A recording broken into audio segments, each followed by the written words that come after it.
All right, great. Welcome everyone to this month's Data Stewardship Trends to Watch, the February session. And I'm delighted to see so many people in the room here from our Global Data Stewards alumni. And as always, what I hope to do in the next half hour is to basically feature a few trends that we have curated in order to give a sense of the dynamic space of data stewardship that we are operating with. And today, I have divided the trends in kind of two categories, or actually three categories. The first category is kind of trends that indicate what I call leverage and resistance. Because what we are seeing is that there's a lot of developments in the data space that tries to kind of either resist whether it's extraction, such as extraction of open data in order to train large language models, or whether it's extraction of privacy and personally information, or whether it's resistance to its certain kind of data practices that are emerging that require data resiliency, which I think is a growing development in the data stewardship space, where we are actually asking for data resiliency, making sure that data doesn't disappear overnight or is not tampered with as well. And so we see, and also, of course, a growing development to actually have access to data that could benefit society. So that's kind of the first selection that I will present. And then the second, and of course, some of it is global, some of it is more focused on the US, some of it is more focused on Europe. But given the fact that this is a global, or other parts of the world, given that this is a global data stewards alumni network, I try to also always cover different parts of the world. But again, some of you have better access and better understanding of your region, so also eager to hear and learn from developments in your region after today's formal presentation. Then the second part will be more about kind of developments at the level of data stewardship in terms of policy and technology. And then we will end with some propaganda about some recent papers and recent developments that we released at GovLab and the data tank as well. But let me start with the leverage and the resistance.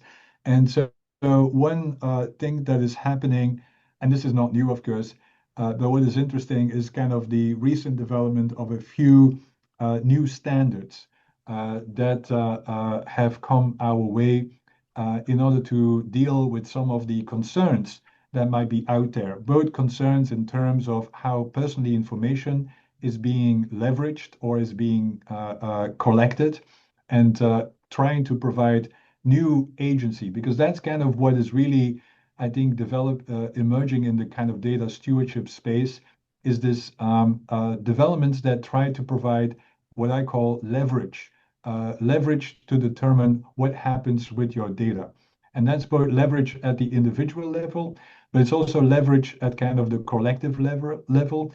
And it's also quite often leverage at the level of, for instance, sectors, such as, for instance, there's a lot of development on how the media sector is trying to obtain leverage in order to control how their data that is made publicly available on the public web, how that is then subsequently potentially extracted. And so we see a lot of that happening. And here I just selected two recent developments. The first one is kind of a new standard that was developed by the IEEE, which is the, and I will try to see whether I can actually show that standard. Let me do this. So the double three, the IEEE, sorry, you have to come up with a better acronym, but the IEEE, which I'm sure you know, has recently kind of released this new standard of kind of a machine-readable personal privacy terms, right? Which basically is a kind of a standard to embed requirements with regard to how personally identifiable information can be handled in a context of machine readable exchange. And so if you go to the standard, and as I said, it was just released in January, you will see that there's quite an interesting, and it's still anyway under kind of development or at least being tested right now. But you will see that there are anyway a few principles that have been embedded.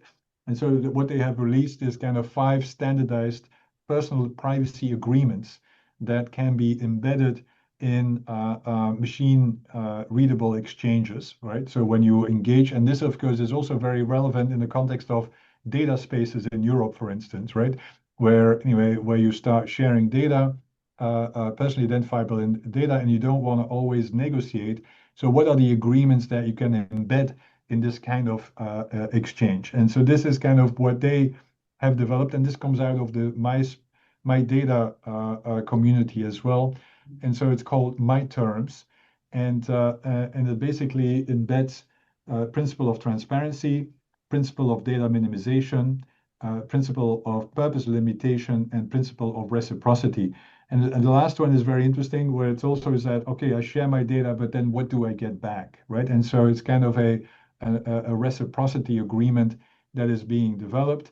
And each agreement has plain language, it's machine readable, and it also is kind of a contractual legal agreement that is being shared. And so there are a few relationship agreements that are standardized, and that's kind of the standard, right? And so the first one is called SD base. It's kind of service delivery relationship. So I share my data and I get a service back. And then there are a few other ones, kind of data contribution agreements, like the PDC AI, which is again okay, you can use my data for AI purposes, but then there are clear requirements on how that data is accessed. And so that's kind of the first standard, which I think is very interesting because it actually, again, provides, especially when it comes to machine readable exchange of data, it provides kind of leverage, and it also minimizes the transaction cost for negotiating kind of leverage. The second one is called the Better Deal for Data standard, which is another interesting development. I mean, the Better Deal for Data has been around for a while. It's kind of run by Jim Fruchterman. Some of you might know Jim here in the US. But what they have done is try to come up with kind of a standard, especially for the public interest sector, like the nonprofit sector that is working on, for instance, mental health data or other NGOs that are leveraging data for service provision, or governments for that matter.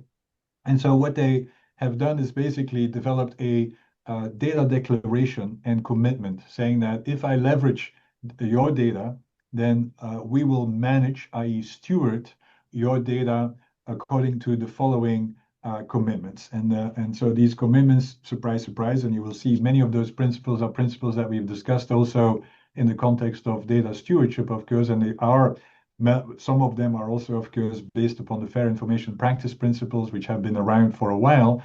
But I think it's important to have this kind of public declaration and a standard that is embedded in how you go about stewardship of data that might affect your community. And so, anyway, again, surprise, surprise, purpose. So where you're using your data to benefit you, your community, humanity, and the planet. Ownership, so they don't claim ownership of your data. We will delete your data, correct it, or transfer it to you if you ask. So there is a kind of this level of self-determination. Monetization, we will not monetize your data by providing it to third parties for compensation. We will steward your data with care and comply with applicable data privacy laws. Research, if we or a trusted partner do research, well, this is all about the reuse of data. Based on your data, we will follow best practices around anonymization, and published research papers or reports will be made available to you for free. And then binding will be legally bound by these commitments, and anyone who share your data with will be similarly bound. And so this is kind of a new public statement that you can embed. And then there's a whole further developments about that as well. And so it's called the BD4D standard. And so now, if you're a NGO or you're even a government, you can basically, say, well, we are complying with the Better Deal for Data standard, which is kind of a new standard that clearly specifies how you will steward data in alignment with those principles as well. So that's another development. Again, it was just released, I think, yesterday or the day before. Has been there for a while anyway, under construction, but now they kind of formalized it, and you can actually make reference to it on your website, for instance, if you say, well, we will steward your data according to those better deal for data kind of agreements as well. So that's kind of the first two standards. The other one that was also released in November, but is only recently kind of become more public, and it's a very interesting one. It's kind of a set of recommendations for what is called upgrading the nature data value chain for market participants. And this is organized by the Task Force on Nature-Related Financial Disclosures. And so basically what this is a group of organizations that are that basically depend on understanding how nature is evolving, because how nature is evolving impacts their either business or impacts the way they go about their organization. And so this could be, for instance, associations of fishers or associations of farmers, for instance, right? And so for them, of course, they are highly dependent on accessibility of nature data. Until now, of course, and again, at GovLab, we do more and more work on actually environmental data stewardship as well. And if there is one thing from that work that is, and so we do a lot of work, like for instance, in the past, we did a lot of work on ocean data, or now, anyway, also in California, for instance, on data that, anyway, disaster data, fire, wildfires, and so on. And if there's one element from that work is that it's quite often not interoperable. It's quite often dispersed across different actors. And so you really have a challenge in order to be able to monitor developments from a nature perspective. And so what this recommendation does is basically develop a set of principles. So they actually have a whole array, so a set of nature data principles to enhance the quality of state of nature data over time. Actually, very interesting also, and this is where the standard setting comes in. They are suggesting a set of metadata standards, right, on how you would describe the state of nature. And this is across different environmental environments. Then they also recommend a nature data public facility to provide open access to the state of nature data related to key use cases for business, finance, including small and medium-sized enterprises. They also have incentives for companies to provide qualifying state of nature data, right, if they collect it. And again, in the past, I did a lot of work with mining corporations, for instance, and they've collect a lot of data about, anyway, their impact on biodiversity and so on. And this gives an opportunity to actually provide that data. And then they also suggest to create a nature data trust, right, which is kind of a new vehicle to start providing access to data, and then also a nature data measurement protocol and universal data collection and shading protocol. So it's a really interesting development.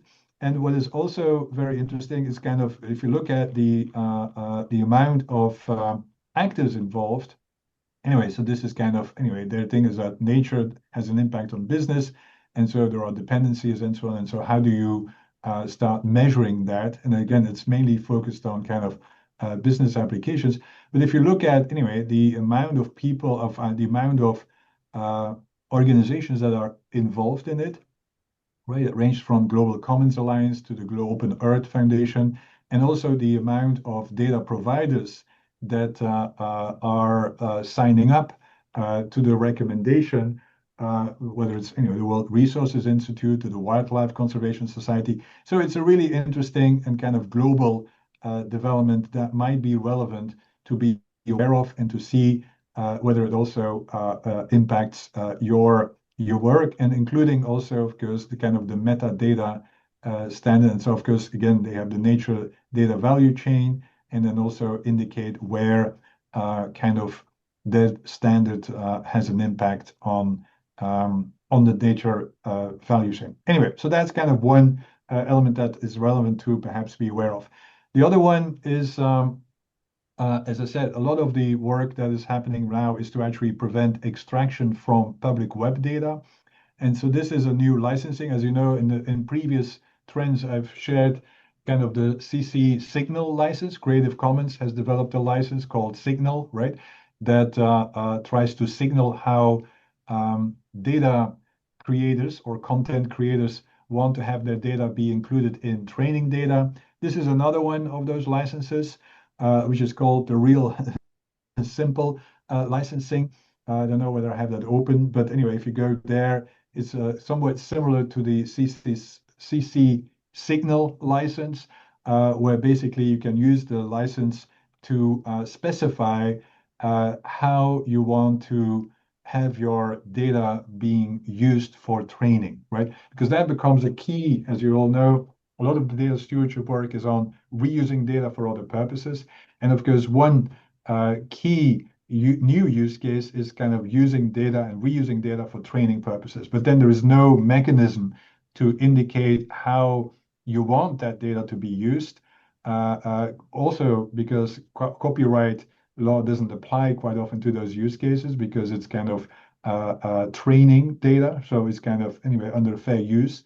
And so now you see the emergence of all kinds of new licensing regimes that try to at least provide, again, leverage over the data that you make publicly available in order to have that and have to be able to determine. And of course, it's linked with robotext. Some of you, of course, have, and so robotext is basically a way to manage access to data in a technical way as well. And many are now kind of standardizing this robotext as well. Now, of course, the real concern, which is going back to my data winter, if of course all we start using this licensing, it also means that there is less data publicly available in general, right? And so we see this kind of massively decrease of the public web, right? Because in the past you could just go and if you have more and more of those licensing regime and more robotalks, it's going to be much harder for research purposes, for instance, to scrape particular parts of the web for research. And so that's kind of what is happening right now. On the one hand, you have more leverage. On the other hand, you also have kind of less access, open access to data and content that was available publicly in the past. Other elements that are happening is, of course, kind of the pay to crawl, which is another development that is happening in the training data field. What is basically pay to crawl? Well, pay to crawl basically means that, okay, you can crawl my data, but you have to pay. Very simple, right? And it's especially attractive for, again, media companies quite often, right? Who say, well, okay, all our data is valuable for training purposes of large language models. We don't mind you crawling it and using it, but then you have to pay, right? And again, this is also something that Wikipedia, of course, is starting to perhaps consider. Say, okay, you can actually crawl Wikipedia, but then you have to pay if you use it for training purposes. This is anyway the position by Creative Commons, which basically, because it goes Creative Commons, and again, many of those people working on open data and open licensing are kind of in a bind right now, right? So on the one hand, you still want to provide access to data, you want to promote openness, but at the other hand, you don't want to have extraction, right? And so now everyone is kind of trying to figure out how do you keep providing openness while preventing extraction. And so, and again, the question is pay to crawl, does it actually violate this notion of openness, right? And how do you minimize kind of the impact that might be present when you want to advance openness. And so that's kind of another development that is happening. Then, of course, there are a variety of institutional responses. And again, none of these are new, but this is kind of a new position here. And again, if we start thinking about a lot of the elements that we see happening in the data space is to kind of try to obtain leverage again, right? About how your data is being used. And of course, what we see happening is also then, well, can we then also establish collective bargaining around data? And of course, when we talk about collective bargaining, we then very quickly get into unions, right? And so data unions is kind of a vehicle to enable collective bargaining about who has access to your data, right? And that's kind of what is being suggested here by Tony in his kind of document to maybe to Nesta was this.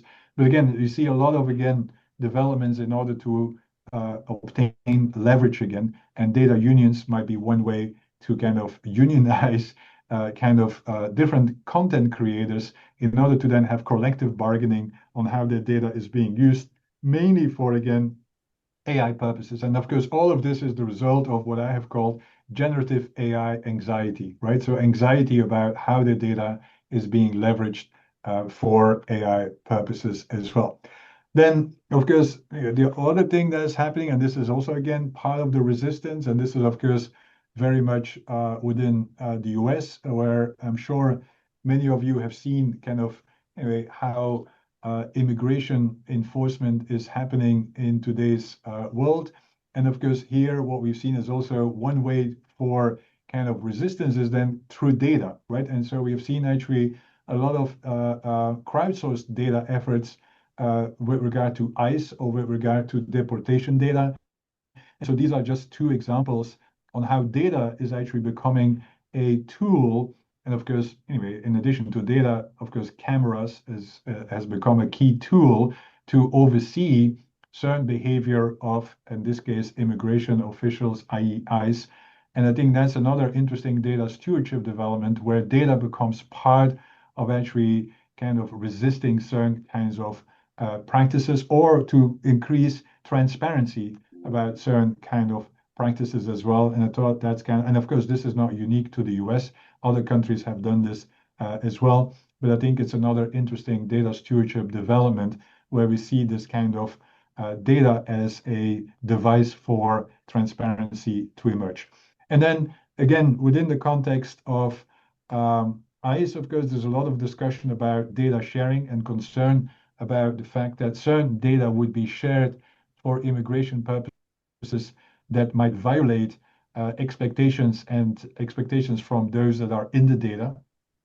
And so what is increasingly being suggested is to anyway create those data ethics boards, right? Because ultimately this is about reusing data for other purposes. And some purposes, of course, might be not aligned with the expectations and even with rights of individuals that are in the data. And so how do you go and assure that data is being managed and that people still trust that your data is going to be managed in ways that not violates them? And so there's a lot of effort now to actually think about, well, how would data ethics boards actually be able to oversee that data is being reused in alignment in ethical ways, in alignments with those that are in the data.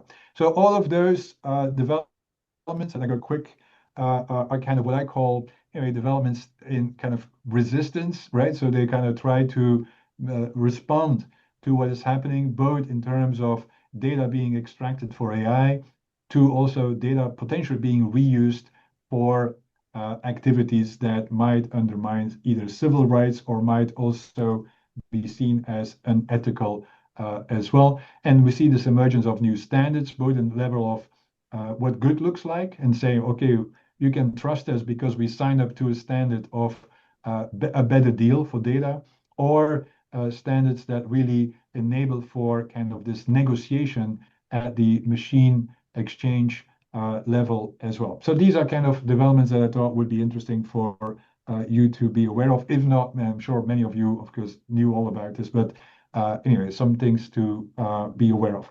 Then what we see is also kind of other innovations. And again, this is something that I've already referred to in the past, but now we also see kind of this emergence of AI-ready data certifications.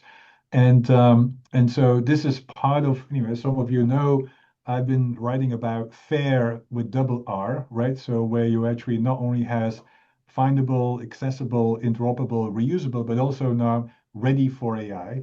And so Frontiers has developed this kind of standard or certificate to also kind of certify data sets to say, well, these data sets are ready for AI, right?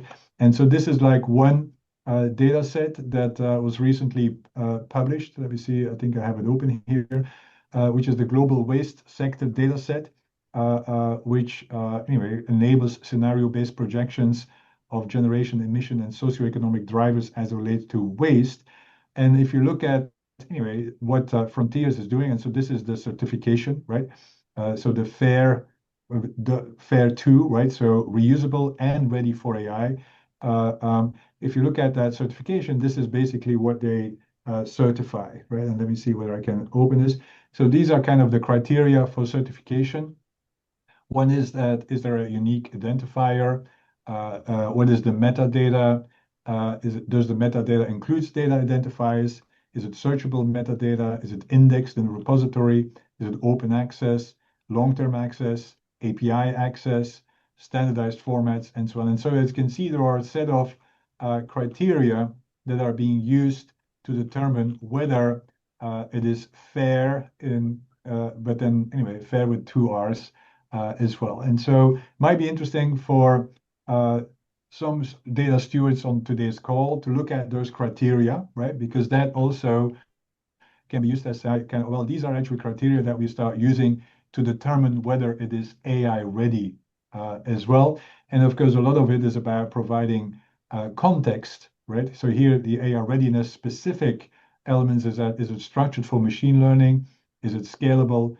And does it allow for training and validation sets, which typically requires some kind of annotation, depending on what kind of data we are talking about, right? Is it unstructured data or structured data as well? Because there's a lot of discussion about, well, AI-ready data, that basically means quality data as we understood it in the past. And this sort of goes, all the other FAIR elements are there already, right? Findability, accessibility, interoperability, reusability. The question is, of course, what's new? And I think those are kind of the new, anyway, those criteria for AI readiness and criteria for responsible AI. These are kind of the new criteria that have come along that one they want to take into account as well. So that's kind of interesting, perhaps, for this group. What is also happening is kind of what I call the emergence of agentic stewardship. And we see this more and more. Some of you probably already have tried to create your own agent, right? And automate certain actions. But what is interesting is that we see this also happening in data stewardship, right? Where actually agents are now being created in order to assess, for instance, the quality of certain data, or to assess whether certain criteria have been met with certain kind of data.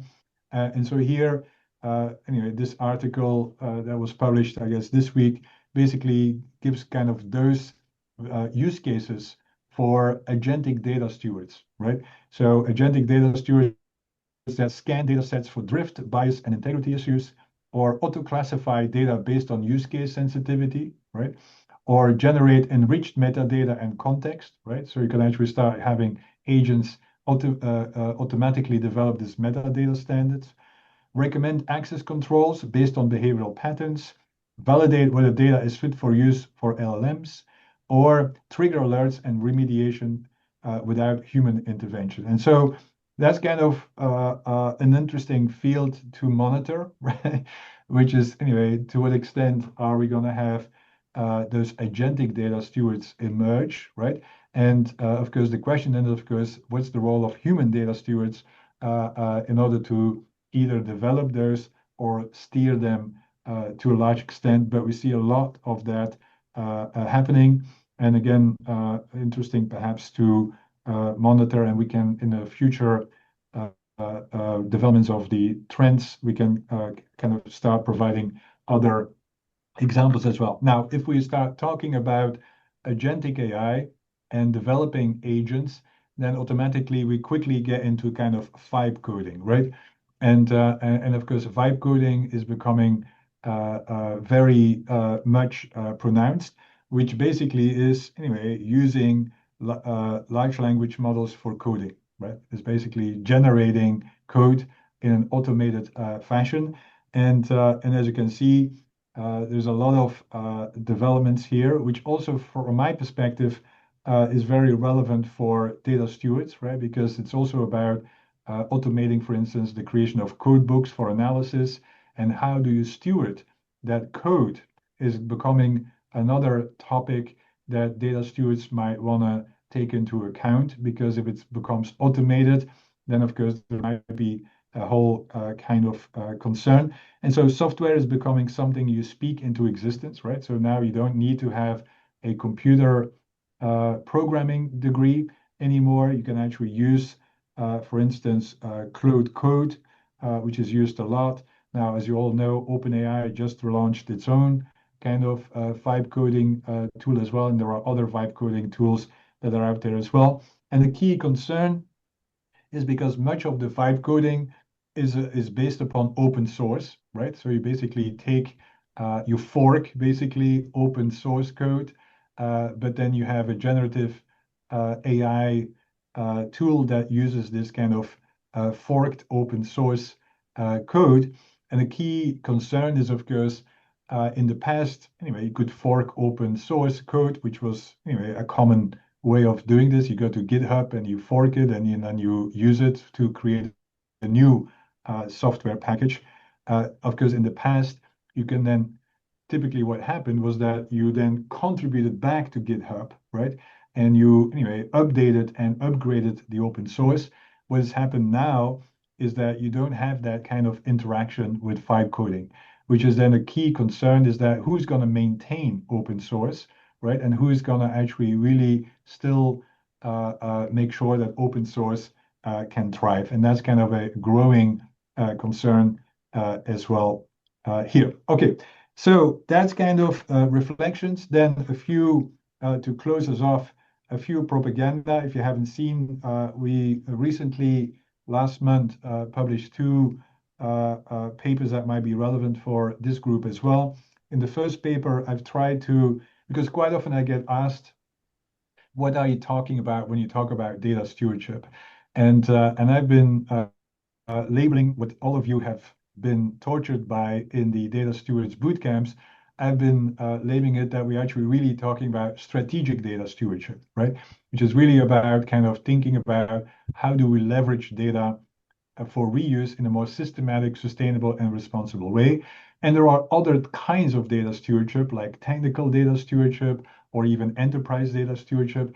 And so what I've tried to do in this paper is to actually kind of reflect on strategic data stewardship, which is what we are basically examining in our data stewards boot camps. And again, eager to hear whether this resonates or whether this allows you to share with your colleagues what this data stewardship bootcamp was all about, as opposed to kind of really the narrow, anyway, data stewardship concept quite often, which is all about then integrity of data or metadata. And then the other piece that I published was with Friederike who's in charge of data governance or was in charge of data governance at UNICEF, where we basically say is that a lot of today's AI governance conversations are all focused on output, right? Basically, today's AI governance frameworks are what I would call output governance frameworks, right? They focus on the output of AI, right? And then evaluate whether the output is aligned with the intent, whether there is bias in the output, whether the output is hallucinating, or whether there are risks connected with the output, i.e. it could be abused. And from my point of view, if we really are serious about AI governance, we cannot just focus on the output. We actually also and have to start with focusing on the input. And so here in this piece, I make a distinction between AI governance is both input governance and output governance. But most of the AI governance discussion sessions are about output, which means that they never engage with the data governance community, which is all about input governance. And so that's kind of a way to perhaps start thinking about AI governance as well. And then lastly, we also, again, as you know, on a quarterly basis, we provide examples on how non-traditional data was used. And so we just published our quarterly overview of non-traditional data in the public interest. And also, some of you were there. We had a webinar recently that looked back to the future, which was really about what's going to happen on data and AI in 2026, which was super interesting because it also focused on kind of the emergence of non-commercial data providers like satellite operators that are becoming more focused on kind of non-commercial use cases as well. So with that, let me stop sharing here.